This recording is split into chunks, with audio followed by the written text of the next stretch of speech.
وحبيبنا وشفيعنا وزخرنا ومولانا محمد صلى الله عليه وسلم وكافة الأنبياء أولياء والشهداء والصالحين وإلى جميع الأرواح المسلمين والمسلمات وإلى أرواح أبينا وأمنا الفاتحة. أعوذ بالله من الشيطان الرجيم. بسم الله الرحمن الرحيم.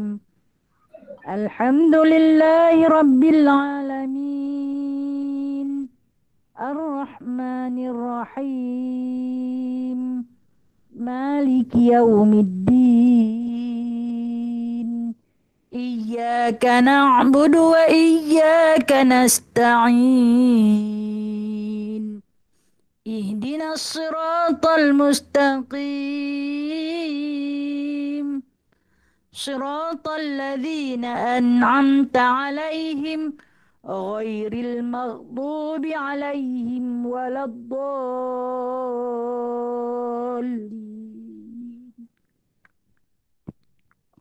آمين. اللهم صل صلاة كاملة وسلم سلاما تاما على سيدنا محمد الذي تنحل به العقد وتنفرج به الكرب وتقضى به الهوائج وتنال بالرغائب وحسن الخواتيم ويستسقى الغمام بوجه الكريم وعلى آله وصحبه في كل لمحة ونفس بعدد كل معلوم لك برحمتك يا أرحم الراحمين. بسم الله الرحمن الرحيم. رب اشرح لي صدري ويسر لي أمري واحلل عقدة من لساني يفقه قولي. اللهم صل على سيدنا محمد وعلى آل سيدنا محمد. ربي يسر ولا تعسر، ربي تمم بخير يا كريم. سبحانك لا علم لنا إلا ما علمتنا إنك أنت العليم الحكيم. إنك أنت السميع العليم، إنك أنت التواب الرحيم. أما بعد فيا عباد الله، Alhamdulillah, Alhamdulillah, berbanyak-banyak kita syukur pada Allah Ta'ala. Hari ini Allah kembalikan kita ke alam maya. Kami terima ya Allah, sami'na wa ata'na. Kami dengar, kami patuh, kami taat. Apa juga yang Allah corakkan untuk kita, kita sentiasa redha demi mencari mardatillah. Maka hari ini kita masuk balik dalam alam maya kita. Kemarin alam nyata, hari ini alam maya. Alhamdulillah, apa pun kita bersyukur. Nah, dalam keadaan macam mana pun kami tetap bersyukur ya Allah. Kami akan tunaikan kebaikan, ketaatan selagi kami mampu. Tak boleh jalan luar, kami ambil jalan dalam insya-Allah. Namun atas nama perjuangan kami akan terus berjuang. Ini cara kita berjuang, no? Kita benteras dengan kejahilan, kita berjuang dengan nafsu yang ada dalam dada kita. Tak boleh masuk tu, kami masuk ke ni. Tapi dengan izin Allah. Alhamdulillah. Baik, hari ini salam Isra' Mi'raj. Sebelum saya masuk kepada Syama'il Muhammadiyah, suka rasanya saya menegur beberapa hadis yang ada dalam grup kita yang cerita tentang kelebihan berpuasa Isra' Mi'raj ni. Barang siapa yang berpuasa pada 27 Rejab, pada hari Isra' Mi'raj, seolah-olah macam puasa 60 tahun. Hadis tu maaf cakap, hadis tu hadis maudhu', hadis tu hadis rosak, hadis itu hadis palsu, hadis yang diada-adakan. Harap sangat kepada ukhwah muslimah yang tersayang, tolong jangan forward mana-mana grup, sebab ianya akan menghasilkan satu fitnah untuk baginda sallallahu alaihi wasallam. Nabi tak pernah kata pun macam tu, tapi ulama pun tak pernah kata. Ni ulama-ulama dalam semua hari ni macam-macam depa cipta hadis. Sebab apa? Dia pun mungkin ambil keuntungan daripada data-data yang kita post. Nah, jadi keuntungan tu ni salah satu daripada scam lah juga ni lah. Dia tak scam RM2 kita, tapi dia scam hadis Rasulullah sallallahu alaihi wasallam. Jadi apa yang ada kelebihan? Kelebihan 27 Rejab ini adalah kelebihan pernah berlaku satu peristiwa azam, peristiwa yang agung, yang paling besar, iaitu Nabi sallallahu alaihi wasallam diberikan kaifiat ataupun cara kefarduan syariat solat 50 waktu. Diberikan kepada baginda sallallahu alaihi wasallam dengan cara dijemput Nabi sallallahu alaihi wasallam daripada bumi Mekah terus ke Al-Aqsa, dari Al-Aqsa naik terus ke Sidratul Muntaha, dan di Sidratul Muntaha itu Nabi menerima satu amanah yang sampai hari ini kita tanggung, kita bawa. Itu peristiwa paling besar, dan kelebihan-kelebihannya tidak ada, cuma yang patut ada dalam diri kita, kita meraihkan dengan cara kita menghidupkan bercerita.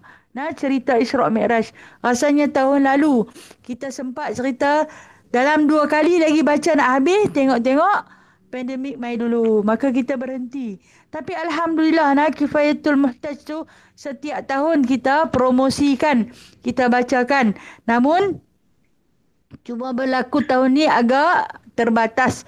InsyaAllah tahun-tahun akan datang, kalau Allah Ta'ala izinkan kita hidup lagi, kita teruskan dengan tradisi mempromosikan kisah Isra' dan Mi'raj. Tapi kalau hari ni pun kita tengok banyak asatizah kita dalam media cetak, dalam media masa yang terus menerus mempromosikan kisah baginda sallallahu alaihi wasallam. Kita boleh ikuti dengan mana-mana channel yang kita suka, mana-mana guru yang kita suka, yang kita berkenan, kita boleh ikuti. Namun maaf sekali lagi teguran tu. Jadi kalau yang ada tu sila tarik semula. Kalau kata kita yang ada dalam grup tu, tolonglah padam-padam, jangan hantar ke mana-mana. Dibimbangi dengan hanya sekali tekan, kita telah pun mengedarkan fitnah yang begitu banyak. Kerana sayang saya tegur. Kerana sayang saya tegur. Baik. Kita akan sambung hari ini hadis. Kalau kitab saya muka surat 207, kitab dia hadis yang ke-272. Muka surat 90. Kalau kata kitab yang satu lagi yang tebal tu, saya cuba cari hadis dia, tapi hadis tak sama. Hadis tak sama. Jadi saya mohon maaf, saya tak boleh nak menyatakan satu lagi dia nombor berapa. Mungkin akan dia didatangi yang sama balik. Tapi untuk hadis yang bakal kita baca hari ni, tak ada di dalam kitab untuk hadis yang tebal tu. Yang beli dalam versi yang bergambar berwarna-warni tu. Jadi tak apalah, siapa yang ada boleh buat rujukan, siapa yang tak ada boleh kita dengar sama-sama. Saya baca dulu hadis ni. Bismillahirrahmanirrahim. حدثنا ابن عمر قال حدثنا معن عن مالك عن ابن شهاب نحوه وحدثنا قتيبة عن مالك عن ابن شهاب نحوه حدثنا هناد قال حدثنا أبو الأحواص عن الأعمش عن إبراهيم عن الأسود عن عائشة قالت كان رسول الله صلى الله عليه وسلم yusalli minal laili 9 rakaat. Hadis daripada Aisyah radhiyallahu anha menyatakan Rasulullah sallallahu alaihi wasallam menunaikan solat malam sebanyak 9 rakaat. Hadis ni dibawa datang berkenaan dengan masih lagi ibadat malam Nabi sallallahu alaihi wasallam. kita dah baca hadis-hadis terdahulu. Maaf Ustazah. Ya. Ustazah pegang apa ni mikrofon tu, dia apa ni phone. Okay. Ustazah tutup, Ustazah tarik ni. Ini. Okey. Okey. Okey. Okey. Mohon maaf atas kesilapan. Okey, baik. Saya ulang balik hadis masih lagi menceritakan tentang ibadah Nabi SAW. Nabi beribadah pada waktu malam dalam penceritaan yang berbagai-bagai, dalam riwayat yang berlain-lainan. Yang ni ada Nabi buat secara 11, ada Nabi buat 13, ada Nabi buat 9, ada yang diceritakan Nabi hanya buat 2 saja. Ini penceritaan yang dibawa oleh orang-orang yang terdekat dengan baginda sallallahu alaihi wasallam, yang rapat dengan Nabi sallallahu alaihi wasallam.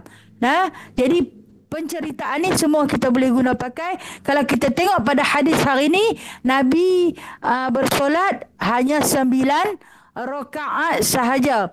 Yang mana riwayat-riwayat yang pelbagai jenis bentuk Nabi bersolat ini adalah untuk memberi kefahaman kepada kita bahawa solat malam Nabi ini tidak terhenti hanya pada 13 rakaat saja. Tidak terhenti pada 11 rakaat saja. Tidak terhenti pada 9 rakaat saja. Tetapi dengan cara pelbagai. Nabi memperbagaikan sembahyang sunat malam, iaitu adalah untuk memberi kemudahan kepada kita beramal mengikut taraf kemampuan. Katalah hari tu rajin, rasa kuat sikit tubuh badan, mata pun tak mengantuk, mood pun bagus. Jadi dia boleh buat sampai 13 rakaat. 13 rakaat. Dan mungkin kadang-kadang dia tak mampu. Hari ni dia hanya boleh buat sekadar 2 sahaja. 2 saja. Dia bangkit-bangkit buat 2 rakaat. Tak boleh dah, takat tu saja. Pun boleh. Asalkan kamu buat pada ketika dini hari, pada ketika 1/3 malam, selepas Isya dan sebelum masuk subuh, maka itu telah pun dinamakan kamu ahli tahajud. Kamu dah pun di kalangan orang yang hadir untuk bersolat tahajud. Sepaling kurang solat tahajud adalah 2 rakaat. Sepaling banyak adalah 13 rakaat. Pada nilai-nilai 13 rakaat itu termasuk solat witir 3 rakaat. Witir 3 rakaat diikuti dengan 10 solat tahajud. Wallahu alam.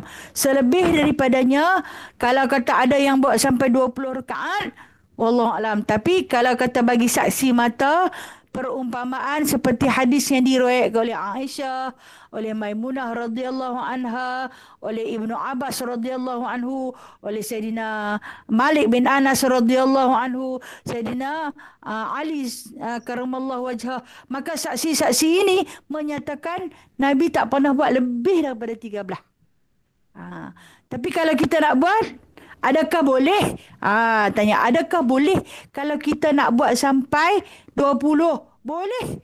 Yang kita dah buat tarawih tu. Sampai 23 rakaat kan? Boleh. Dibolehkan untuk kita melakukan sampai 23.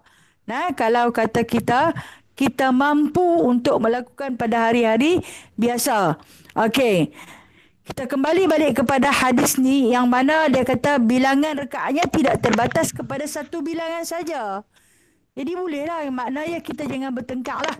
Jangan kita bertengkar pada jumlah rakaat tarawih baginda. Jangan kita bertengkar pada jumlah rakaat tahajud baginda. Sebab tu bila mana ada masuk je Ramadan, dia kata Nabi tak pernah buat lebih daripada 8. Mereka berpandukan hadis-hadis ni lah. Nabi buat 8, Nabi sambung dengan witir 3, jadi 11. Lepas tu dah pakat bertengkar. Mai Saidina Umar, Saidina Umar buat sampai 23. Saidina Umar kata kita bukan Nabi, kita buat lebih daripada Nabi. Itu semua pendapat-pendapat mengikut logik akal, yang mana kita sebagai umat Nabi Muhammad sallallahu alaihi wasallam buat walaupun sikit tetapi penuh kekhusyukan dan ketaatan. Maka jadilah solat kita itu di antara solat malam. Walaupun kita buat tahajud, itu pada waktu pukul 12 tengah malam dah terlena asal dah, bangkit buat, itu juga dikira sebagai tahajud.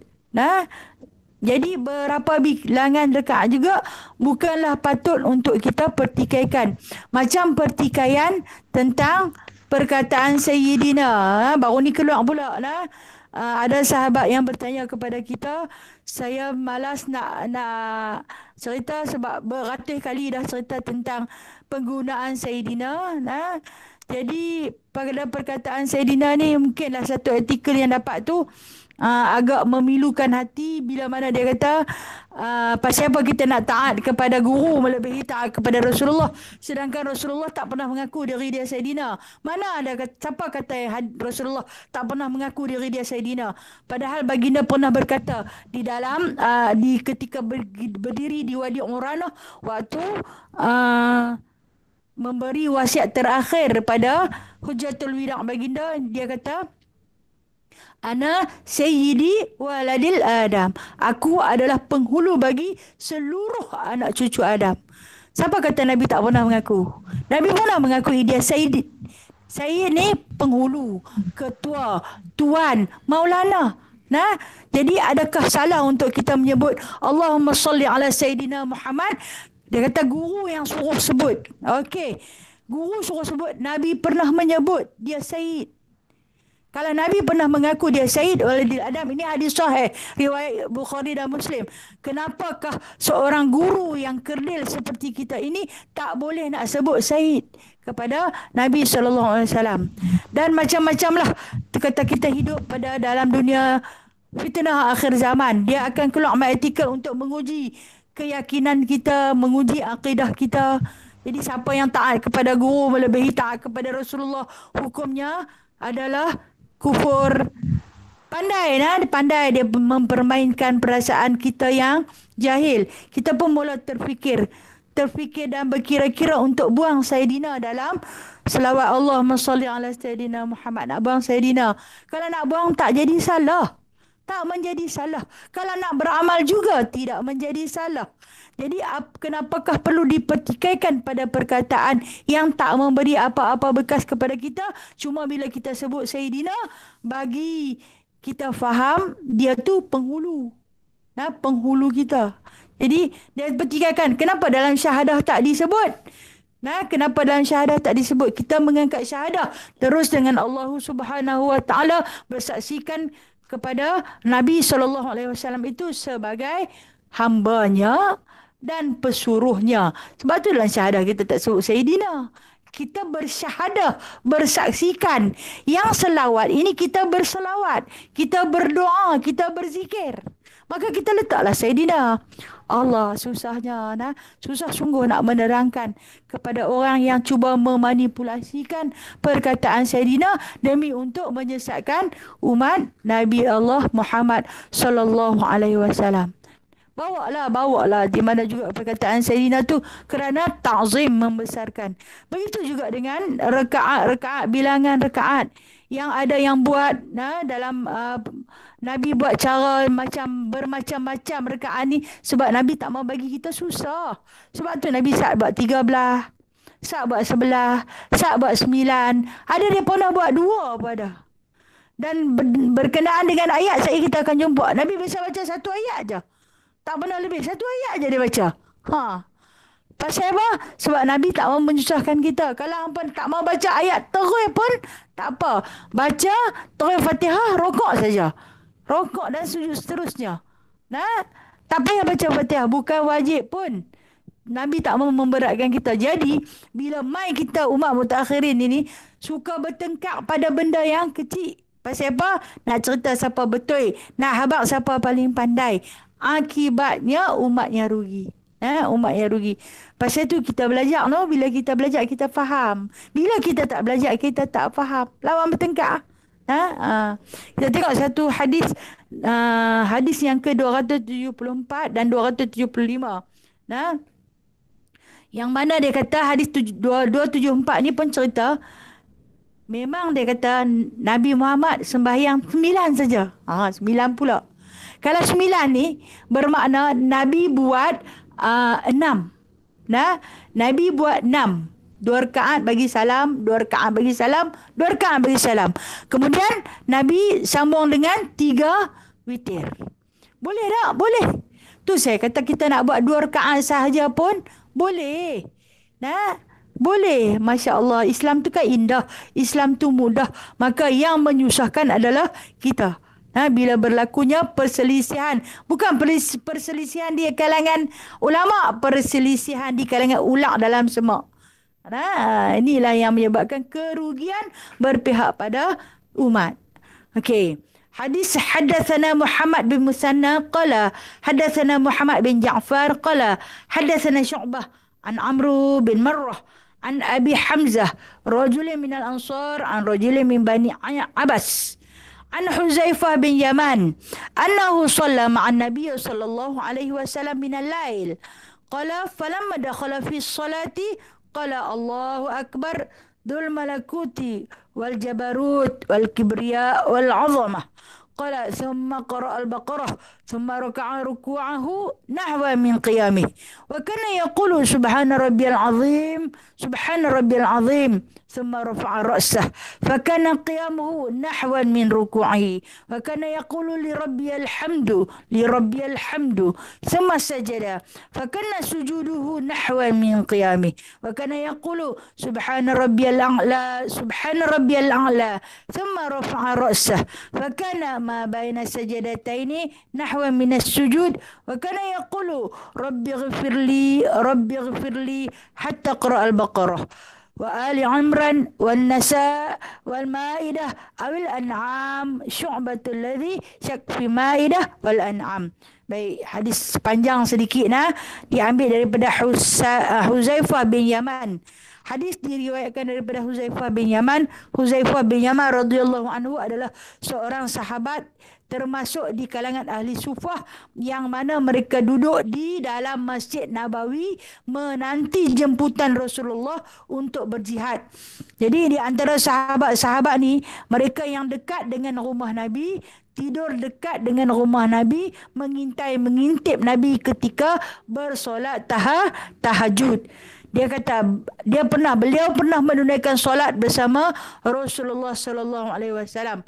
Dia pernah bersolat dengan Nabi sallallahu alaihi wasallam, ikut di belakang Nabi solat tahajud. Tu yang kata solat tahajud dia tidak ada secara berjemaah, tapi harus boleh dibuat apabila kita nak belajar.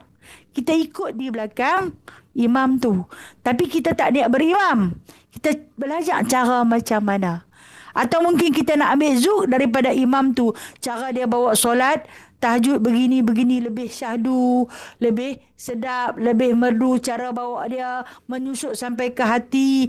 Hati kita boleh menghayatinya, maka harus kita mengikuti solat tahajud secara berjemaah. Seperti contoh yang orang buat di masjid dan di surau pada ketika 10 akhir Ramadan. Kan saya jemput ustaz tu, jemput ustaz ni dengan alunan zikir-zikir munajat yang merdu dan yang jatuh ke hati. Maka ketika itu boleh kita ikut, kita nak belajar cara macam mana kita nak buat. Mungkin di rumah kita tak boleh buat seindah macam yang dibawa oleh guru-guru tu. Jadi diharuskan untuk kita melakukannya.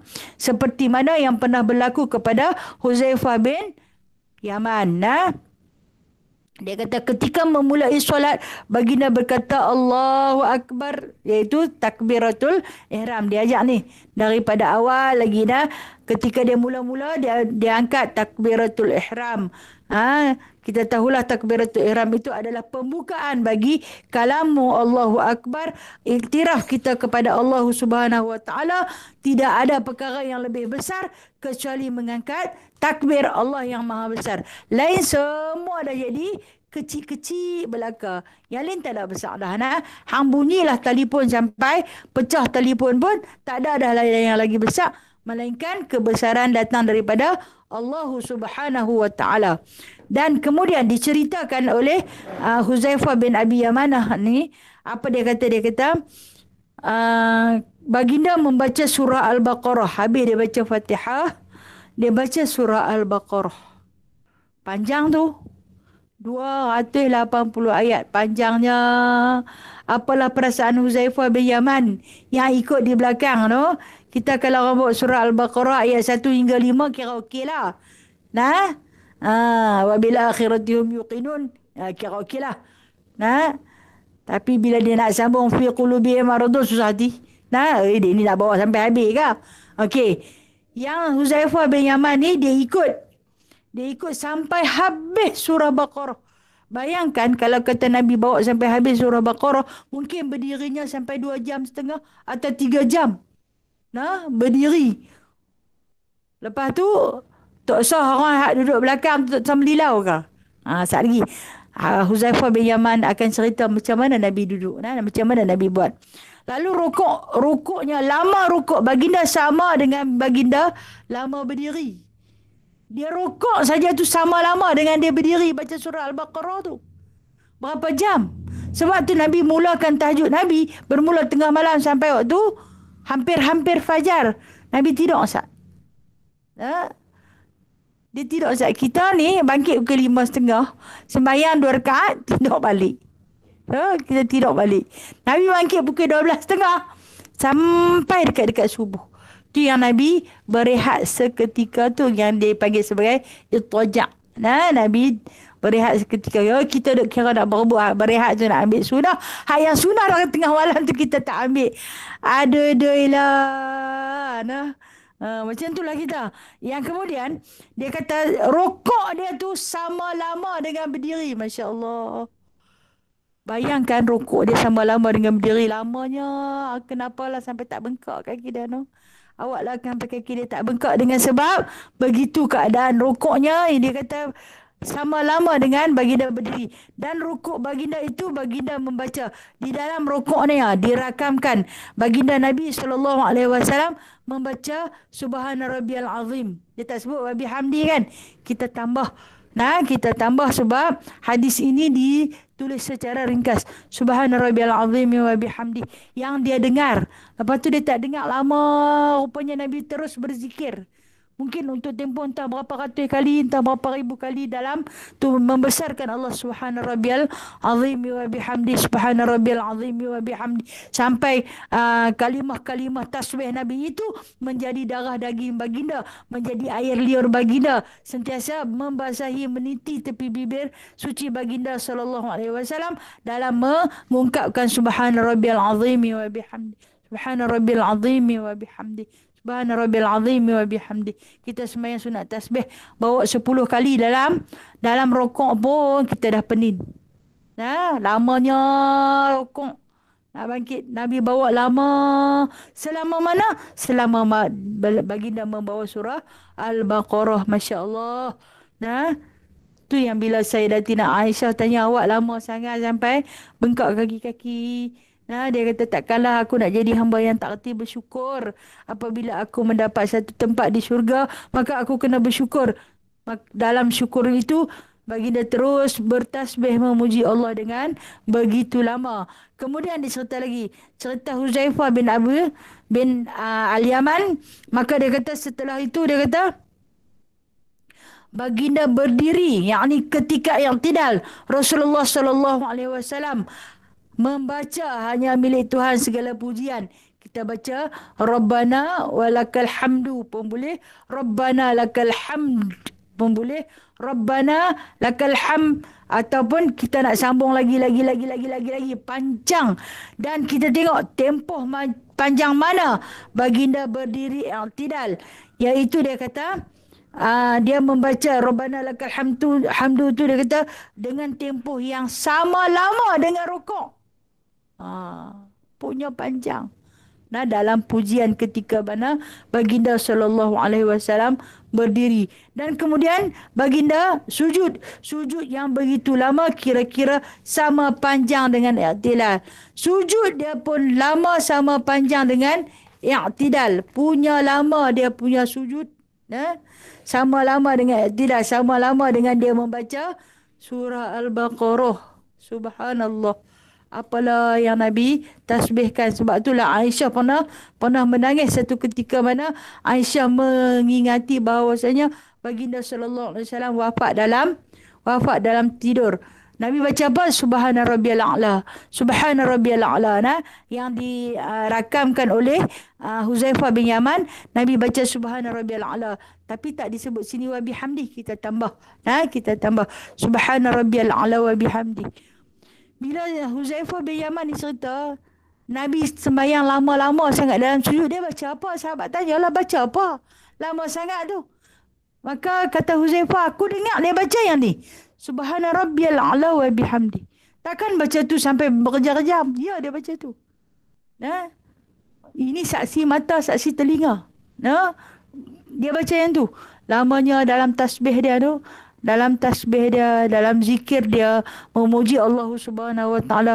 Kalaulah kata dia baca dengan begitu lama, sepanjang lama baca surah Al-Baqarah, kalau kita bengkak dahi ni lah. Nabi bengkak kaki, kita bengkak dahi. Kita tengok apa yang Huzaifah cerita lagi. Maka kata lagi Saidina Huzaifah bin Al-Yaman, di antara dua sujud dia bangkit pula. Maka lalu bangun baginda duduk antara dua sujud dengan panjang yang kira-kira sama panjang ketika baginda sujud. Dia bangkit duduk di antara dua sujud ni, dia baca apa? Kata Huzaifah bin Yaman, dia baca Rabbighfirli, Rabbighfirli. Kan kita baca Rabbighfirli warhamni wajburni warzuqni warfa'ni wahdini wa'afini wa'afu anni. Nah, Nabi yang Huzaifah dengar, dia baca Rabbighfirli, Rabbighfirli. Ya Tuhanku, ampunilah dosaku. Ya Tuhanku, ampunilah dosaku. Ya Tuhanku, ampunilah dosaku. Walaupun baginda tak ada dosa, dia terus merayu pada Allah di dalam duduk antara dua sujudnya. Duduk antara dua sujud, kita tahu Nabi duduk antara dua sujud dengan dua cara. Iaitu cara pertama, duduk di atas kedua-dua tumit. Duduk di atas kedua-dua tumit dalam keadaan kakinya yang terpacak. Cara yang kedua iaitu macam kita yang selalu duduk tahiyat awal dalam keadaan satu kaki terlipat dan satu lagi kita tidurkan, iaitu kita duduk di atas kaki kiri. Kita pacakkan kaki kanan. Itu cara-cara Nabi duduk. Dan kata Aisyah radhiyallahu anha, kadang-kadang Nabi duduk di atas kedua-dua tumit itu sampai untuk tempoh masa yang begitu lama, sehingga aku tengok tak ada darah dah yang mengalir. Terus jadi pucat. Sebab apa? Terlampau lama berdiri, duduk di atas tumit. Sebenarnya saya dah cuba buat duduk di atas tumit itu sakit. Kita pacak kaki kita ni. Kita letak kedua papan punggung kita di atas tumit, hal keadaan kaki kita terpacak. Saya dah biasa buat dah. Memang nak baca Rabbighfirli tu bagi kita tak ada habis. Mungkin sebab saya terlampau berat. Tumit tu tak boleh nak bawa. Habis jari-jari kaki sakit. Memang tak boleh duduk. Tapi macam mana baginda SAW, dia duduk juga. Dia duduk juga. Kalau kata cerita dalam tempoh yang begitu lama ni, dia hanya Rabbighfirli, Rabbighfirli, Rabbighfirli. Di dalam satu riwayat lain, dia terus merayu kepada Allah Ta'ala, ampunilah dosa-dosaku, ampunilah dosa-dosaku, sambil menangis sampai basah baju-baju. Di dada dia tu, lapik baju dia tu basah tu. Punya menangis mohon keampunan kepada Allah Subhanahu Wa Ta'ala. Lepas tu diceritakan, dia kata dia bangkit pula. Dia kata dia bangkit, dia sambung lagi bacaan dia. Kita tengok apa yang diceritakan oleh Huzaifah bin Yaman lagi. Dia kata, kemudian dia kata baginda pun bangun. Dan ketika itu baginda berdoa, Tuhanku ampunilah aku. Dan baginda terus membaca surah Al-Baqarah, Ali Imran, An-Nisa, Al-Ma'idah. Masya Allah, banyaknya surah baginda bawa. Dia kata Huzaifah bin Yaman ni, terus dia sambung terus. Dia bangkit, dia sambung.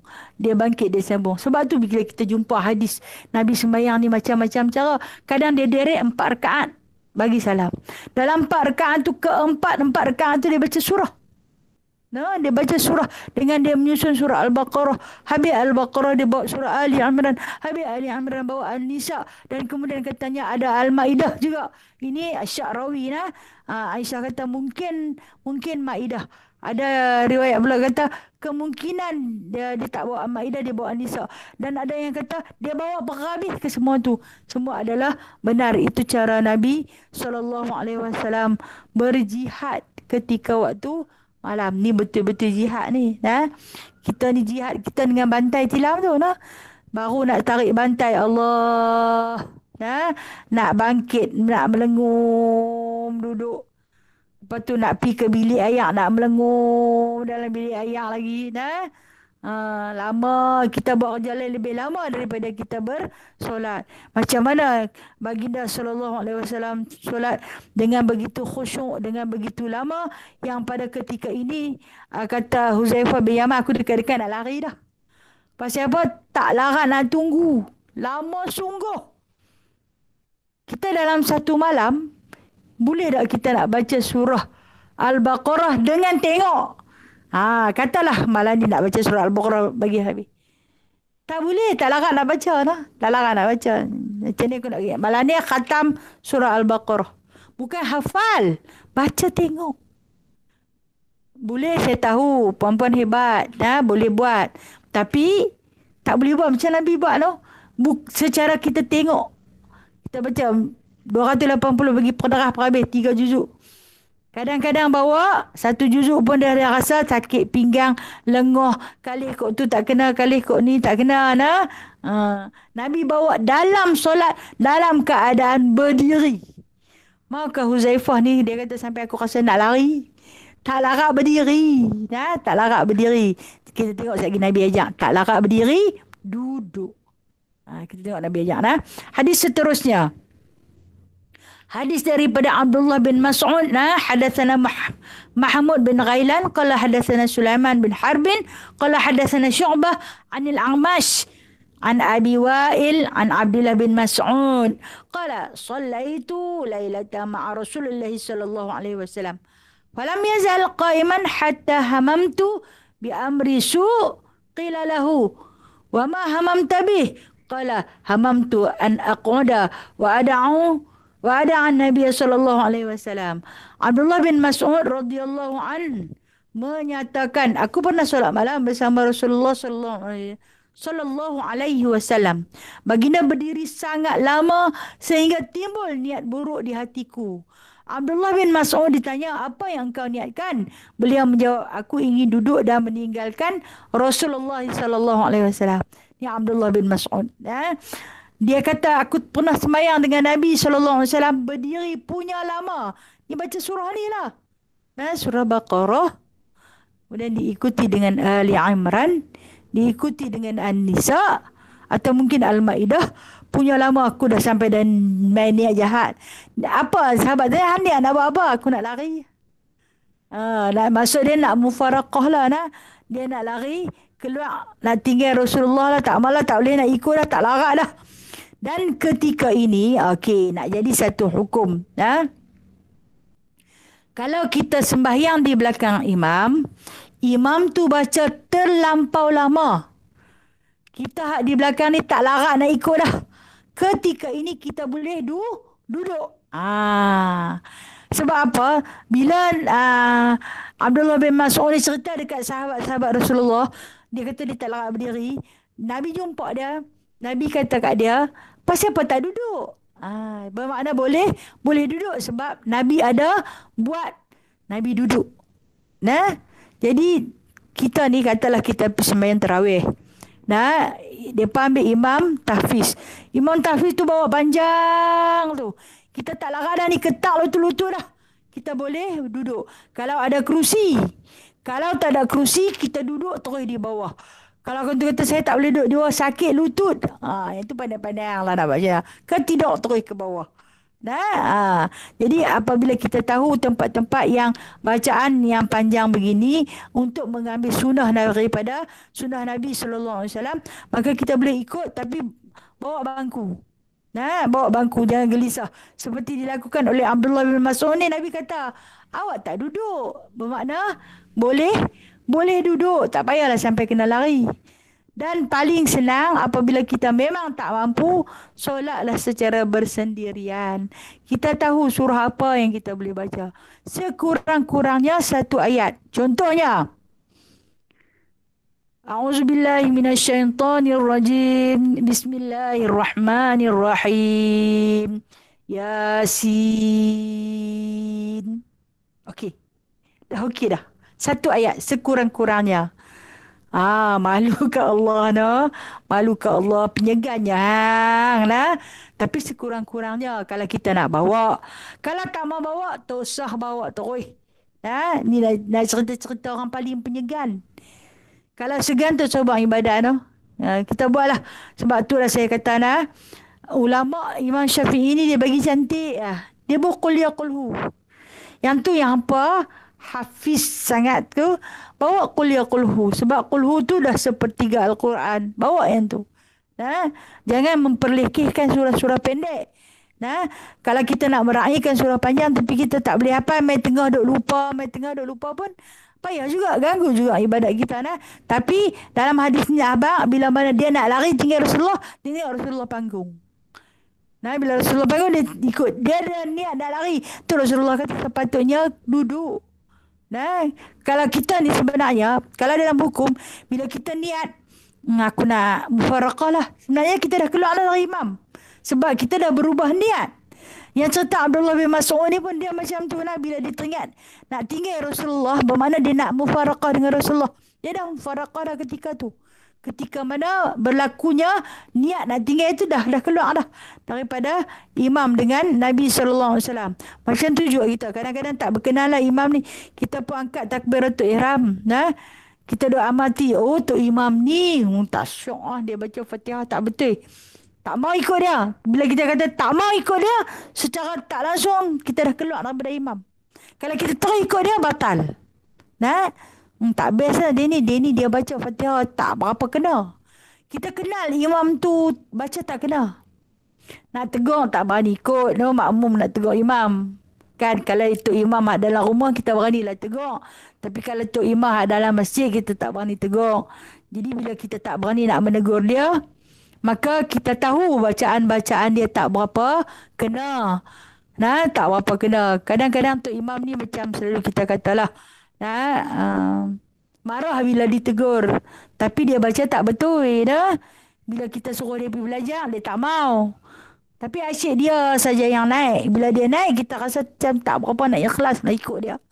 Dan waktu tu kita rasa, tak maulah dia ni jadi imam. Kata-kata tak maulah, terus keluar. Kalau terus ikut, batal. Kita ikut pergerakan dia, batal. Sebab kita dah tak iktiraf dah dia. Kita tak bai'ah dah dia. Okey. Hadis terusnya, hadatsana Ishaq bin Musa al-Ansari qala hadatsana Ma'nun qala hadatsana Malik an Abi Nadr an Abi Salamah an Aisyah anna Nabiy sallallahu alaihi wasallam kana yusalli jalisan. Nabi sembahyang duduk. Apa kata Nabi tak pernah sembahyang duduk? Kita tengok. Kana yusalli jalisan fa yaqra'u wa huwa jalisun fa idza baqiya min qira'atihi qadru ma yakunu 30 aw 40 ayah qama fa qara'a wa huwa qa'imun thumma raka'a wa sajada thumma sana'a fi rak'ati tsaniyati misla zalik. Aisyah radhiyallahu anha menyatakan Rasulullah sallallahu alaihi wasallam pernah menunaikan solat dalam keadaan duduk, termasuk ketika membaca ayat Al-Quran. Ketika bacaan baginda tinggal kira-kira 30 atau 40 ayat, baginda berdiri dan meneruskan bacaannya sambil berdiri. Kemudian baginda rukuk dan sujud pada rakaat yang kedua. Baginda melakukan hal yang sama. Tu dia. Siapa kata Nabi tak pernah sembahyang duduk? Nabi pernah duduk dalam keadaan bersolat. Ni kata sembahyang sunat ni, kita nak duduk dari awal boleh. Ulama bagi satu pencerahan kepada kita. Kalau kita nak sembahyang sunat, kita nak duduk dari awal pun boleh. Yakni ketika menatap takbiratul ihram, kita nak mula dengan duduk pun dah boleh dah. Ada yang kata malu sangat sembahyang Lain boleh berdiri sembahyang, sunat tak boleh berdiri.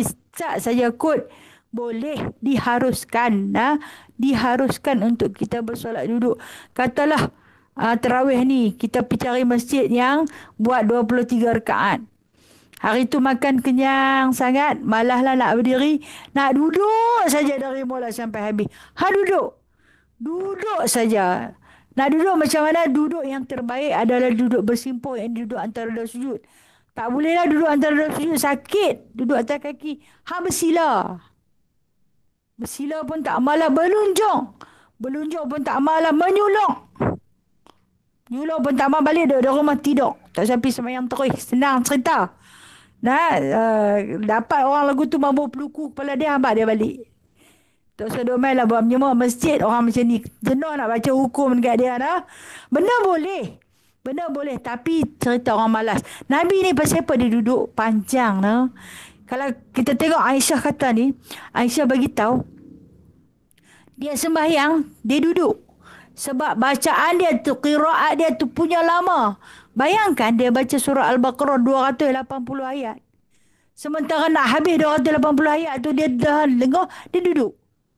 Jadi kita tengah-tengah duduk semayang tu, kita dengar-dengar, tu imam katalah imam tu rajin, dia bawa Ar-Rahman. Ar-Rahman ni panjang ni. Dia ada 78 ayat. Panjang ni. Nak duduk lah. Duduk lah. Saat lagi yang rasa dekat-dekat, dia dah, tabarakasmu rabbika dzil jalali wal ikram tu, kenjai bangkit. Tu pun kalau boleh bangkit lah. Buatnya kadang duduk, susah bangkit dah. Berada pula, lagi susah. Tapi kalau ada kerusi, boleh duduk. Kita duduk. Ni satu rukhsah yang diberi oleh Nabi SAW mengajar kita untuk sembahyang boleh berdiri sat, duduk sat. Berdiri sat, duduk sat. Dan kata Aisyah ni, Nabi tinggal lagi 30, antara 30-40 ayat. Bermakna Nabi dah bawa 250 ayat secara duduk. Jadi 30 ayat lagi nak habis. Dia bangkit. Dia sambung lagi. Ingatkan bangkit nak habis dah. Rupanya bangkit, dia sambung lagi. Dengan sebab tu Abdullah bin Mas'ud nak lari tu. Kalau Abdullah bin Mas'ud nak lari, kalau kita lama dah lari. Kan? Tapi mungkin ikut Rasulullah lain no? Macam mana bacaan dia no? Mungkin kerana rasa cinta, rasa sayang, rasa kasih dekat dia tu tak boleh tinggal. Walaupun dia bawa surah, lepas habis satu surah, habis satu surah, kita rasa nak ikut saja terus. Entah macam mana kelunakan baginda mengalunkan ilmu wahyu ini, mengalunkan ayat-ayat Al-Quran, menyebabkan Abdullah bin Mas'ud tinggal 20 ayat, 30 ayat tu baru dia rasa nak lari. Yang awal beratus-ratus tu dia tunggu. Macam tu juga kata Aisyah. Kemudian dia buat macam biasa lah. Dia rokok dan dia sujud macam biasa. Pada rakaat kedua pun dia buat macam tu. Sebab dia baca surah panjang lagi. Waktu dia baca panjang tu, dia boleh duduk. Jadi kita boleh. Contohnya, katalah dalam sunat. Biasanya kalau sunat hajat. Ini cadangan ulama. Kita kalau kita boleh hafal surah Waqi'ah, kita bawa surah Waqi'ah dalam sunat hajat. Kita bawa dalam 10 ayat pertama, nak duduklah, lengoh berdiri. Duduklah. Duduk. Lepas tu dekat-dekat 10 ayat lagi dekat nak habis, bangkitlah. Lepas tu kita sambung. Kemudian rakaat kedua, bawa Ar-Rahman pula. Cewa. Saya tersilap lah tu. Rakaat pertama bawa Ar-Rahman, rakaat kedua bawa Waqi'ah. Hebatlah. Pakai dia campur sekali lagi. Yang Waqi'ah pergi duduk Ar-Rahman, Ar-Rahman pergi duduk dalam Waqi'ah. Al-maklum lah, kita tak tahfiz no? Tapi boleh tak kalau kata kita nak letak Quran depan kita malam ni, malam Jumaat, nak ikut sunnah Rasulullah, nak baca surah Al-Baqarah dalam tahajud, letak Al-Quran di depan. Quran kita kan ada versi tulisan besar tu. Boleh. Sambil sembahyang, sambil kita rujuk di dalam Al-Quran. Sagi alih muka surat tu, sagi alih muka surat ni. Nak menguji daya ketahanan lutut dia, daya ketahanan kaki dia. Saya tak pernah menguji seumur hidup saya. Saya tak pernah menguji diri saya sendiri. Tak pernah bagi peluang untuk nak uji. Rasa macam tak ada nak masuk ujian, kalah dulu. cuma teruja dengan ibadat Rasulullah yang tak ada dosa ni. Nah, begitu hebat baginda sallallahu alaihi wasallam dalam menunaikan ibadat baginda tu. Tu kata kita ni tak boleh nak banding dengan Nabi no. Tak boleh nak banding dengan Nabi. Apa pun kita memang tak akan menang perbandingan kita. Tapi hanya satu saja kita dapat memenangi hati Nabi SAW kerana Nabi sentiasa merindui kita. Jadi kelebihan yang kita perolehi daripada rasa kasih, rasa sayang, rasa rindu Nabi kepada kita, kita gunakan untuk buat dengan cara yang kita termampu. Kita kembali balik kepada ayat kemarin yang kita baca. Khuliqal insanu dha'ifa. Dijadikan manusia itu serba lemah. Lemah sungguhlah. Nah, lemah semangat, lemah iman, lemah ingatan, lemah hafalan, lemah segalalah. Nah, lemah segalalah. Jadi menyedari keadaan kita lemah tu, buat yang termampu. Jangan pulun tak pernah sembahyang tahajud. Malam ni pulun 280 ayat daripada surah Al-Baqarah. Ustazah kata boleh sambil tengok Quran. Saya aku nak letak. Nah, kau sakit kali 2 lain sekali lah. Tapi kalau boleh apa salahnya dah. Kalau boleh apa salahnya, alhamdulillah. Okey, kita tengok satu lagi hadisnya, satu lagi hadis insya-Allah. حدثنا أحمد بن مانع قال حدثنا هشام حدثنا خالد الحذاء عن عبد الله بن شفيق bukan شفيق شقيق عن عبد الله بن شقيق قال سألت عائشة عن صلاة رسول الله صلى الله عليه وسلم عن تطوعه فقالت كان يصلي ليلا طويلا قائما وليلا طويلا قاعدا فإذا قرأ وهو قائم ركع وسجد وهو قائم وإذا قرأ وهو جالس ركع وسجد وهو جالس. Okay. Hadis daripada Abdullah bin Syaqiq radhiyallahu anhu menyatakan beliau pernah bertanya kepada Aisyah radhiyallahu anha tentang cara Rasulullah sallallahu alaihi wasallam menunaikan solat sunat. Aisyah menjawab, Rasulullah sallallahu alaihi wasallam pernah menunaikan solat malam yang panjang dalam keadaan berdiri. Baginda juga pernah melaksanakannya dalam keadaan duduk. Jika baginda melaksanakannya dalam keadaan berdiri, baginda pun rukuk dan sujud. Dan jika baginda melaksanakannya sambil duduk, baginda juga rukuk dan serta sujud. Okey, cerita Nabi sembahyang duduk. Aisyah kata dia bisa buat dua-dua. Dia pernah sembahyang berdiri dan dia pernah sembahyang duduk. Macam mana dia sembahyang berdiri? Dia sembahyang berdiri macam kita duk buat. Yang mampu berdiri, rukuk dan sujud dengan kemampuan yang kita buat secara normal. Dan Nabi pernah sembahyang duduk, rukuk dan berdiri dengan cara duduk. Yang macam selalu kita duk tengok tok guru asatizah kita mengajar macam mana cara orang rukuk dalam keadaan duduk, sujud dalam keadaan duduk. Itu pun punya mai lah macam-macam khilaf. Ada yang keluar sampai tak sah terus. Berani kita tak boleh nak tahu hukum macam tu. Kita kena tahu, kena kenal orang yang sakit tu sembahyang. Baru boleh mengeluarkan fatwa. Ni terus kata, awak sembahyang duduk sedangkan berjalan merata boleh. Dan dia tak boleh nak sujud dengan keadaan sempurna, maka dia duduklah pada awalnya. Sembahyang sunat ni katalah kita yang kata Imam Syafi'i pun ajak sembahyang dalam keadaan berjalan. Janji kita ada wuduk. Kita ada wuduk, kita berjalan. Kita ingat-ingat kita tak buat lagi solat duha. Jalan ni jauh lagi ni. Ini Imam Syafi'i letak. Perjalanan jauh lagi. Dia kata arahkan ke arah kiblat. Kalau kebetulan memang perjalanan kita tu ke arah kiblat, memang menghadap arah kiblat, kita boleh bersolat. Solatlah. Walaupun dalam keadaan berjalan.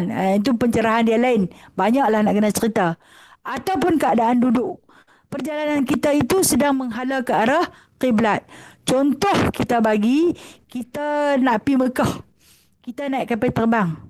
Kapal terbang kita tu memang menghala ke arah kiblat lah. Nak pergi Mekah. Kan? Mekah tu negeri yang ada terkandungnya di dalam dia Baitullahil Haram. Jadi ke arah negeri Mekah yang sedang kapal terbang tu tuju, maka kita tak payah kali boleh dah. Ketika itu kita ada wuduk solat. Dalam keadaan sambil duduk. Kita nak buat duha ke. Atau mungkin kita dah tak larat lena. Atau kapal terbang tak sampai-sampai. Kita nak sambung buat tahajud ke. Boleh. Dalam keadaan duduk terus. Tak bangkit-bangkit. Sebab apa? Sebab Aisyah serta. Nabi duduk di rumah saja.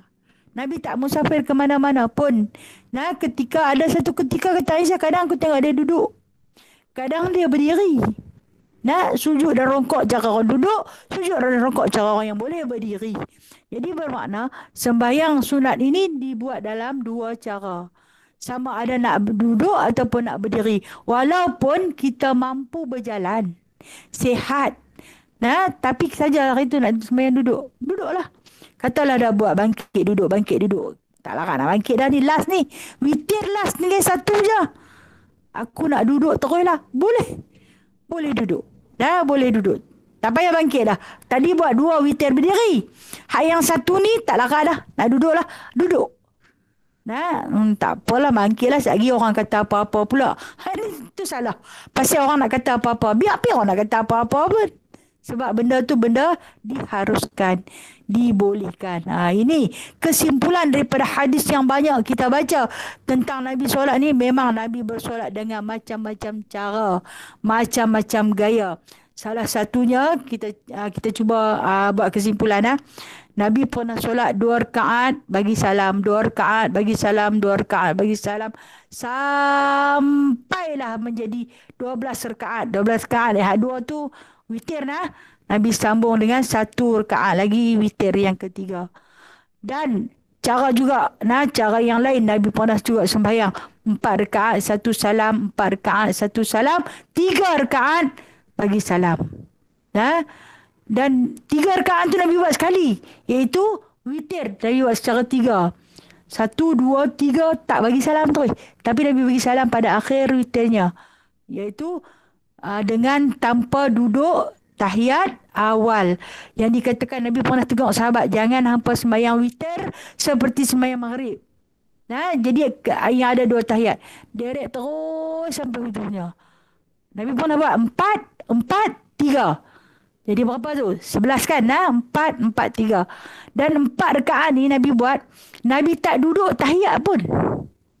Kita kalau buat 4, biasanya kita akan buat 2 rakaat. Lepas tu rakaat kedua tu ada tahiyat. Nabi tak duduk. Tak ada tahiyat. Sampai penghujung yang keempat tu, Nabi duduk tahiyat dan Nabi bagi salam. Dan keempat-empat rakaat itu Nabi baca surah. Ada berani buat. Kemudian ada juga cara Nabi buat 5 rakaat witir. Kan witir ni sebanyak-banyak 11 rakaat. Ada ulama kata 13 rakaat. Dan Nabi pernah bangkit buat di dalam sembahyang tahajud tu, dia buat witir 11 rakaat. Dia tak sembahyang lain, dia sembahyang witir saja 11 rakaat. Dan 11 rakaat itu Nabi derek terus tanpa bagi salam. Ada berani? Tak berani, celaru. Celaru lah rakaat. Kata kita hak buat 3 dengan 4 ni macam sembahyang maghrib 3 saja kan. Pun celaru Syaitan punya jahat lah. Waktu mana tahu kita celaru. Tadi duduk tahiyat awal dah. Betul ke? Dah, tadi tak duduk tahiyat awal. Tadi bangkit terus. Padahal duduk dah. Dia duduk lagi. Patutnya tahiyat akhir. Tapi dia duduk lagi. Rupanya dah jadi 4 rakaat. Orang bila orang tegur sembahyang 4 rakaat tadi, kata dia yakin dia yakin betul ke dia lah. Tapi orang tengok dia duduk tahiyat hampir 3 kali tu. Ini yang kata kelemahan yang terdapat dalam diri kita, walaupun diberi hanya 3, hanya 4. Sebab tu Nabi kata seafdal-afdalnya, sebaik-baiknya buatlah 2 rakaat 1 salam, tak mau bagi pening. Tu yang pasal apa afdal? 2 rakaat. Sebab tak mau bagi kita celaru tentang rakaat ni lah. Tapi dalam hadis ada Nabi pernah bawa 11 terus direct. Last kali bagi salam. Saya kata ada berani bawa. Saya tak berani, tak berani kat diri. Tak yakin. Jenuh nak kira tadi berapa dah. Hak yang 3, 4 pun jenuh. Tapi Nabi pernah buat direct terus. Nabi pernah buat witir sampai 11. Dan ada kata Nabi pernah buat derek terus sampai 13. Itu manusia hebat. Jadi bermakna kita nak buat boleh? Boleh. Kita boleh buat. Tapi kena ada keberanian. Boleh buat. Tak usahlah, no? Cadangan yang terbaik, tak usahlah buat 2 rakaat, 1 salam. Itu terbaik. Kita kan nak cari ibadat paling afdal. Maka buatlah 2 rakaat, 1 salam. Wallahu a'lam. Itu keputusan yang boleh kita ambil bersama-sama. Kalau kata saya yang memang saya tak berani lah. Tak berani kat diri sendiri. Kenal diri sendiri apa dia. Dengan rajin lupanya. Dengan nyanyuknya. Tak sampai umur lagi dah nyanyuk. Jadi ambillah satu kaedah yang mudah. Iaitu 2 rakaat, 1 salam. Sambunglah terus kalau kata nak buat sampai 13 rakaat pun boleh. Baik, wallahualam. Esok insyaAllah esok kita akan ke Masjid Umar Abdul Aziz Batu Mau. Jadi sesiapa yang ada ke lapangan dijemput hadirlah ke sana untuk sama-sama kita berkuliah secara bersua muka. Keadaan Zoom bersua muka ini agak berbeza daripada alam maya. Tapi insyaAllah walau bagaimanapun kita tetap yang terbaik insyaAllah. Kalau kita tak puji kita, siapa lah nak puji, no? Okey. Baik, soalan. Kita buka soalan pada sahabat-sahabat sekalian. Assalamualaikum, Zaza. Waalaikumsalam. Ya, Kak Ilah, Siapa ni? Okey, Siti. Dalam kereta nampak gaya. Betul. Apa Ustazah nak tanya? Ya. Semasa contohnya macam ni, kita nak pergi solat berjemaah dekat masjid. Ya. Lepas masa tu terlewat. Masa tu orang nak masuk sah untuk solat maghrib. Kita niat nak buat tahiyatul masjid kan, Ustazah? Tapi tak sempat. Boleh tak selepas solat maghrib tu? Baik. Terima kasih Siti. Dengar soalan Siti ni, kita dah masuk masjid, orang dah siap mendirikan sof. Jadi kita memang dituntut untuk solat sunat tahiyatul masjid.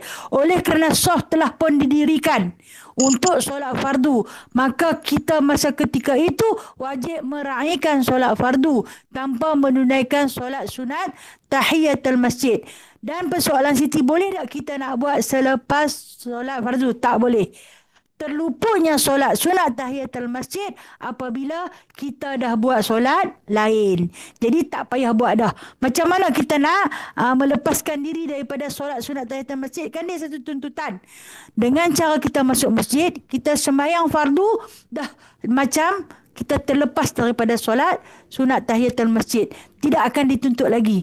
Dia dapat, kalau kita buat solat fardu dalam sembahyang dalam masjid, kita akan dapat solat sunat tahiyatul masjid. Itu satu tuntutan yang terlepas oleh kerana bukan kita saja-saja, tetapi disebabkan soh dah pun dibentuk. Jadi tak perlu lagi buat, dan pahala sunat tahiyatul masjid itu kita perolehi melalui solat fardu yang didirikan dalam berjemaah tu. Kita dapat. Kita dapat. Jadi tak payah buat. Tak boleh buat lepas sembahyang, tak boleh buat. Ya, ada betul ke sesetengah yang saya dengar, kalau kita masuk masjid, kita jangan duduk terus buat. Kalau duduk tu terbatal ke? Okey, baik. Betul. Masuk masjid tak boleh duduk saja-saja sembang apa dulu. Lepas tu baru nak bangkit sembahyang. Tak boleh. Tapi kalau nak duduk sekadar nak pakai stokin, atau mungkin nak pakai telekung kan. Kita bawa beg telekung ke, kita baru nak letak beg. Atau mungkin kita nak pakai stokin. Setengah orang dia boleh pakai stokin sambil berdiri. Setengah orang dia kena duduk dulu elok-elok pakai stokin. Jadi ketika tu dia boleh duduk untuk mempersiapkan diri dia. Nak pakai pakaian solat bagi kemas. Kemudian dia terus sembahyang. Tapi kalau dia duduk, dia bersembang, tak boleh. Habis terluput solat tahiyatul masjid dia. Terima kasih, Ustazah. Sama-sama. Okey, ada soalan? Assalamualaikum Ustazah. Waalaikumsalam warahmatullahi. Ya Kak Ilah. Masa kita solat, kita baca surah, lepas tu kita menguap. Kita tahan menguap kita tu, kita kena baca balik ke dia punya surah tu balik Ustazah? Okey. Tutup mute dulu. Okey. Kita baca surah, bukan kita baca ayat lah, bukan kita baca Fatihah. Kita baca surah, ayat lazim lah. Kita menguap. Waktu kita menguap tu jangan baca surah. Okey, contoh kata Qul a'udzu birabbin nas. Masa nak nas tu dia tengah berhenti. Menguap dulu. Nah, ulang balik. Qul a'udzu birabbin nas. Malikin nas. Tak nak menguap pula. Berhenti bagi dia menguap. Setan banyak sungguh kita ni, no? Lepas tu kita patah balik. Bila kita menguap, kita berhenti bagi laluan dekat menguap tu. Sebab apa saya kata bagi laluan dekat menguap tu? Dia akan merosakkan kalimah-kalimah ayat dalam bacaan kita. Dan boleh lari makna apabila makhraj huruf tu lari. Tak betul. Dia lari makna jadi haram. Jadi berhenti bagi dia menguap, Ustaz. Nah, okey. Tapi ada dalam kitab Muniyatul Musolli, Rasulullah ada pesan. Tahan jangan bagi menguap dengan cara kamu mengetapkan gigi ataupun gigit lidah kita. Dia rasa nak menguap tu. Nah, jangan bagi menguap.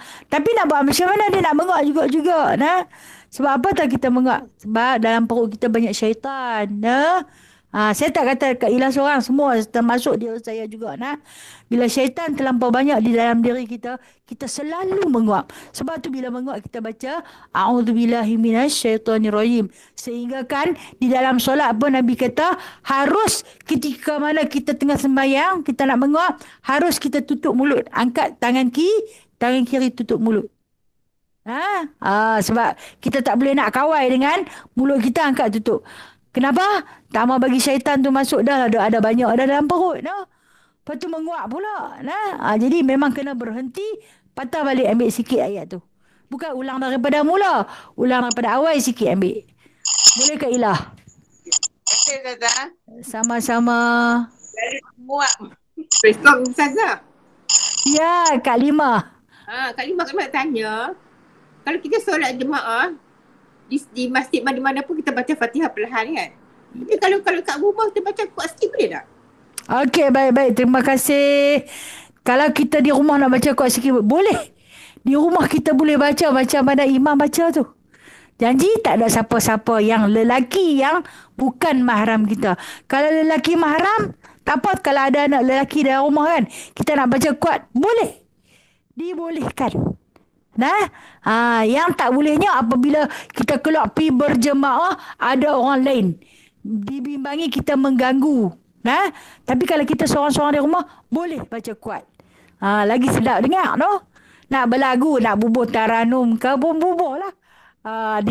Diharuskan. Okey, terima kasih. Terima kasih.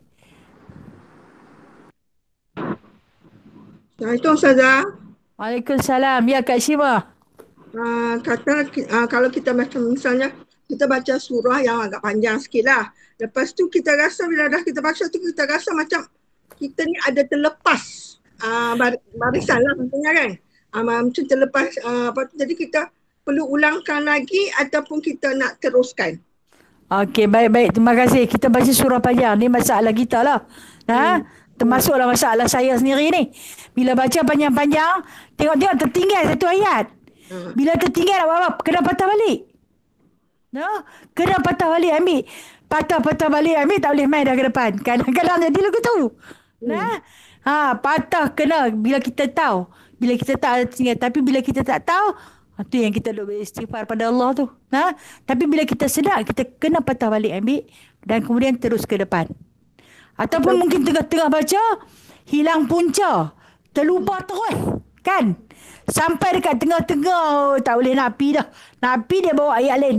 Kadang dia pandai, dia campur pula surah tu. Main campur dengan surah ni. Pandai dia mereka. Ketika tu bila jadi tu berhenti, sambunglah dengan rokok. Nah, kalau kata kita nak bawa surah lain pun boleh, ataupun kita nak teruskan rukuk pun boleh. Nah, tapi kalau kita tak, kita terlupa tak mana, kita tertinggal, patah balik, ambil balik ayat tu. Okey? Okey Kak Syimah? Okey, baik. Waalaikumsalam Ustazah. Waalaikumsalam warahmatullahi. Bab kita semayang sunat witir kan 3 rakaat 2 salam.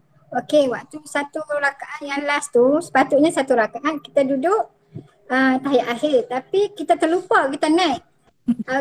Dalam kita duduk atas tu kita baru teringat. Macam mana kita nak teruskan? Okey. Baik. Okey. Masih. Okey, yang ni terlajak dah, ni cerita terlajak. Dah patut bagi salah dah.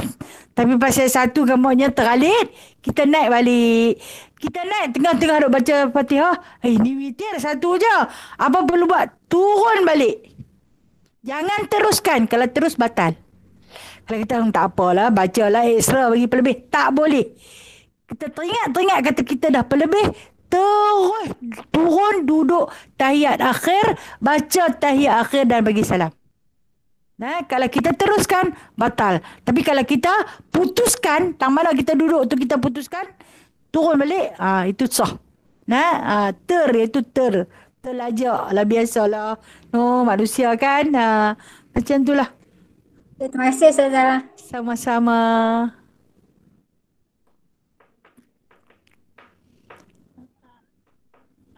Ada lagi tak?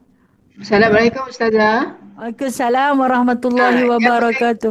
Berkaitan dengan witir tadi. Saya nak tengok muka Kamariah ni. Boleh tak? Ya. Alhamdulillah. Terima kasih. Okey. Witir tadi satu kan terlajak naik nak jadi 2. Ini dia 2, yang permulaan witir tu 2. Tapi masa dah 2 tu bangkit pula naik 1.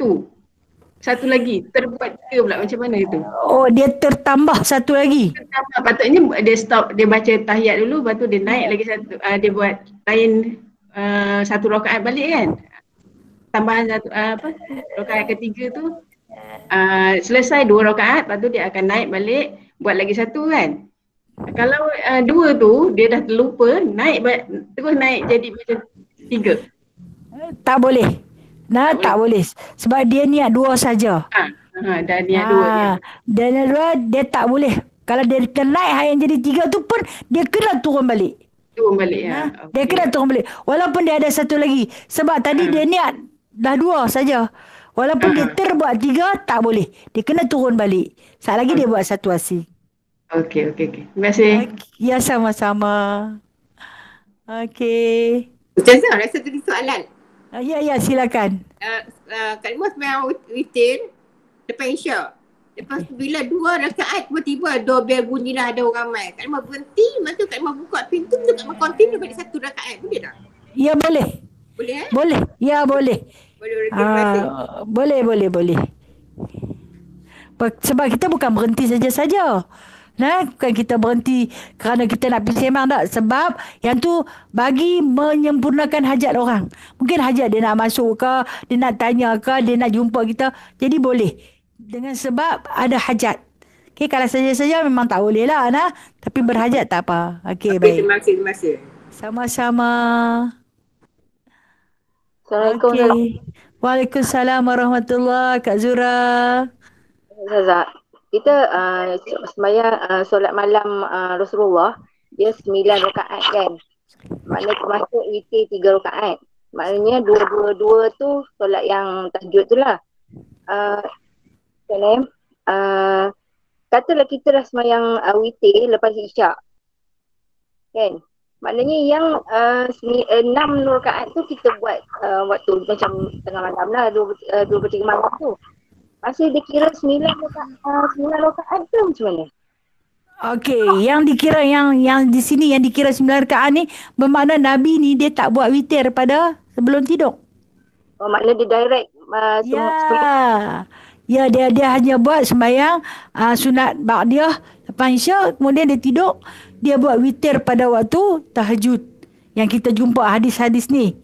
Nah, yang kita jumpa di antara hadis-hadis ni. Tapi Nabi pesan kepada sahabat-sahabat, jangan tidur selagi tak buat witir. Sebab Itulah. dengan sebab berbimbang, sebab kita ni bukan Nabi tau. Ya. Kadang kita terlajar kan. Kadang kita tak bangun, kadang kita tak larat kan. Nabi ni insya-Allah sentiasa dia kan dia kata dia mata saja tidur, hati dia tak tidur. Kita ni tidur semua. Kan. Ya itu Kak Ila. Boleh Kak Zura? Maknanya mana yang lebih eloknya kita buat kalau kita rasa kita bersedia nak buat witir tu waktu sepertiga malam tu, kita buat masa tu lah ya. Ya, kalau kita bersedia, kita yakin kita nak boleh bangkit. Jadi kita buat waktu tu. Ataupun kita nak buat lepas Isya. Okey, kita buat lepas Isya. Kelebihan ni, kedua-dua benda tu baik. Dua-dua benda ni baik. Ya, nak buat lepas Isya pun baik, nak buat waktu tahajud pun baik. Sebab Nabi buat dua-dua, dia pernah buat. Jadi boleh. Ya. Ya, baik. Kak Shima. Assalamualaikum Ustazah Kak Shima. Waalaikumsalam warahmatullahi. Kak Shima tanya pasal ada kawan-kawan duk tanya lah pasal apa. Kita sembahyang solat tahajud, kita dah buat lah misalnya katalah 8 rakaat semua. Lepas tu kita kata kemudian kita sambung lagi dengan taubat dan hajat. Jadi Ustazah kata solat hajat dan solat taubat tu masuk dalam tahajud. Ya, betul ke? Betul. Jadi macam yang tadi solat yang kita buat mula-mula tu yang 8 rakaat tu, kita bila kita niat, bila masa kita macam niat tu kita niat tahajud. Betul ke? Baik macam ni. Okey terus. Saya tahu mungkin Kak Tima tak faham. Okey. Dia ni yang dikatakan tahajud ni sembahyang tengah malam. Walaupun kita buat solat hajat 2 rakaat itu dipanggil tahajud, sembahyang tengah malam. Kita pula khas untuk sembahyang tengah malam, tahajud 2 rakaat. Tasbih 2 rakaat. Witir kita hajat 2 rakaat. Istiqarah 2 rakaat. Taubat 2 rakaat tu yang kumpul-kumpul jadi 8. Disudahi dengan witir 3. 8 campur 3 jadi 11. Jadi dalam 8 tu adanya tahajud 2 rakaat. Lepas tahajud, taubat 2 rakaat dah 4. Kemudian hajat 2 rakaat dah 6. Istiqarah 2 rakaat dah 8. Dan semua tu yang taubat, yang tasbih, yang hajat, semua itu dinamakan tahajud dengan sebab kita bersolat tengah malam. Ya. Dia Ustazah. Niat tahajud. Kalau taubat, niat taubat. Kalau hajat, niat hajat. Ya. Oh, jadi niat tak ada lah solat yang kita bila kita niat tu kita niat tahajud. Macam tu. Ada solat hayat awal tu kan yang kita yang nipih hayat 2 tu. Jadi ada. Ada. Kita niat tahajud tu dengan sebab kita terjaga dari tidur. Kalau kita tak terjaga dari tidur, tak ada tahajud kita. Kita ada witir, kita ada hajat, kita ada taubat dan lainnya. Tetapi tetap dipanggil tahajud juga sebab kita buat tengah malam. Katalah kita bangkit.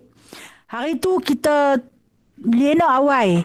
Kita tak sempat sembahyang Isya. Kita bangkit dah pukul 1 tengah malam.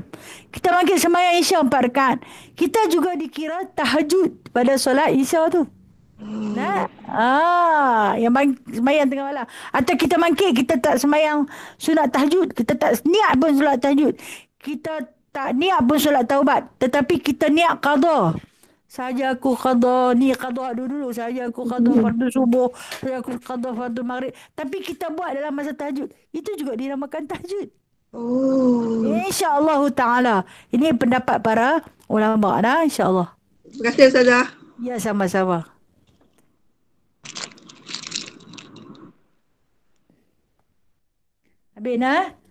Habis saya mohon ampun, saya sudah dulu kuliah kita pada pagi ni. InsyaAllah yang baik itu dari Allah, yang lemah yang kurang itu adalah milik saya. Esok insyaAllah kita jumpa di Masjid Umar Abdul Aziz Batu Maun. Kitab Jauhar, sambungan kelebihan selawat ke atas Nabi SAW. Esok hari Jumaat kan, kita berselawat. Baik. A'udzubillahi minasyaitonirrajim. Bismillahirrahmanirrahim. Alhamdulillahirabbil alamin hamdan katsira hamdan yuwafi ni'amahu wa yukafi'u mazidah. Ya Rabbana lakal hamdu kama yanbaghi li jalali wajhikal karim wa 'azimi sultanik. Allahumma zidna 'ilman nafi'a wa fahman wasi'a wa 'amalan mutaqabbala wa taubatan nasuha wa rizqan halalan tayyiba wa tijaratan lan tabur. Allahumma rabbana atina fid dunya hasanah wa fil akhirati hasanah wa qina adzaban nar wa qina adzabal qubur wa qina adzabal mahsyar wa adkhilnal jannata ma'al abrar ya aziz ya ghaffar ya rabbal alamin. Wa sallallahu ala sayyidina Muhammadin walhamdulillahi rabbil alamin. Taqabbalallahu minkum minna wa minkum taqabbal